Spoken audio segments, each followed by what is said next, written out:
So అదే number system నుంచి some of series నుంచి ఇంకో క్వశ్చన్ అనమాట. ఇంతకుముందు ప్రీవియస్లీ మనకి ఏంటంటే ఇక్కడ స్క్వేర్స్ చేయలేదండి, కాకపోతే ఇక్కడ స్క్వేర్స్ ఇచ్చిండు. సో స్క్వేర్స్ ఇచ్చినప్పుడు ఈ ప్రాబ్లమ్ని ఎలా సాల్వ్ చేయాలో ఇప్పుడు నేను మీకు 30 సెకండ్స్లో చెప్పేస్తా. ఏం లేదండి, ఇట్లా స్క్వేర్స్ ఇచ్చినప్పుడు మనకి స్క్వేర్స్ చేయనప్పుడు ఫార్ములా ఎట్లా ఉన్నదో దీనికి కూడా ఒక ఫార్ములా అనేది ఉంటుందండి.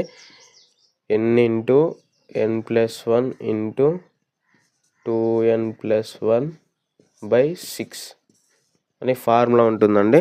సో ఈ ఫార్ములాని మనం గుర్తుపెట్టుకోవాలి. ఈ ఫార్ములా అనేది చాలా చాలా ఇంపార్టెంట్ అనమాట. సో n అంటే ఏం లేదండి, సేమ్ ఇందాక లెక్కనే లాస్ట్ టర్మ్ అనమాట 12.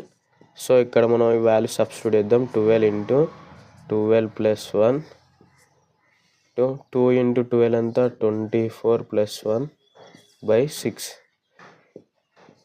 12 ఇంటూ 13 ఇంటూ 25/6. 6 1 6 2.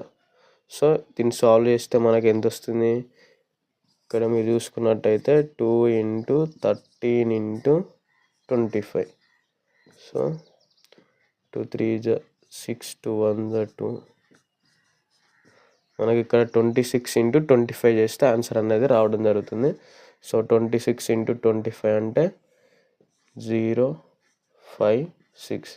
సో 650 అండి, 650 దీని ఒక ఆన్సర్. ఐ హోప్ ఈ ప్రాబ్లం మీకు అర్థమైందని చెప్పేసి నేను అనుకుంటున్నాను అండి. సో ఈ ప్రాబ్లమ్ని మీరు సాల్వ్ చేసి దీని ఒక ఆన్సర్ని కామెంట్ సెక్షన్లో కామెంట్ చేయండి, ఆన్సర్ ఎంత వస్తుందండి. ఇక లాస్ట్ టర్మ్ మనకి ఎంతైనా ఉండనివ్వండి, n = లాస్ట్ టర్మ్ అనమాట.